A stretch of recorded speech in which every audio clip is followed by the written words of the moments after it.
মনে রাখবেন বেদাতীরা দুই প্রকার।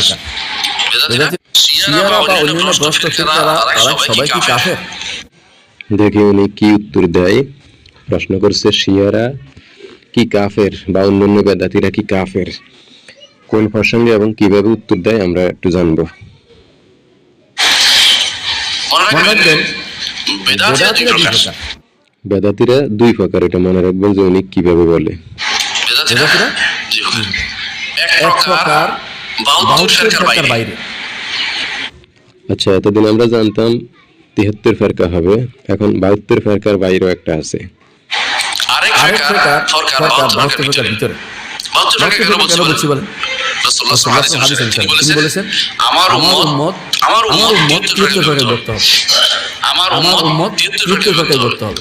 এর অর্থ হচ্ছে আমার উম্মত 73 ফেরকায় বিভক্ত হবে, এর মধ্যে একদল জান্নাতে যাবে আর বাকি সবাই জাহান্নামে যাবে। এখন যেহেতু ওনারা এই প্রশ্নের উত্তর দিতেছে, তার মানে জাহান্নামে যাবে সবাই, কিন্তু ওনারা জান্নাতে যাবে। জান্নাতে যাওয়ার ওনাদের সিম্পটম হইলে ওনারা নবীকে অনুসরণ করতেছে এবং সাহাবীদেরকে অনুসরণ করতেছে, এই অনুযায়ী এটা ওনাদের মত। এখন আমার প্রশ্ন হলো কিন্তু আমার দিকে সম্পৃক্ত হবে, ইসলামের কথা বলবে, আমরা মুসলিম এগুলি বলবে, এগুলো সহি না। 73 ফেরকার বাইরে যারা, তারা নবীর উম্মত নয়। তো আসলে কথা হয়েছে, আমরা যদি দেখি কোরআনে ঐক্যবদ্ধ থাকার কথা বলছে, ওটা সমস্ত মানব জাতিকে, মুসলিমকে ঐক্যবদ্ধ মানে এক হইতে হবে।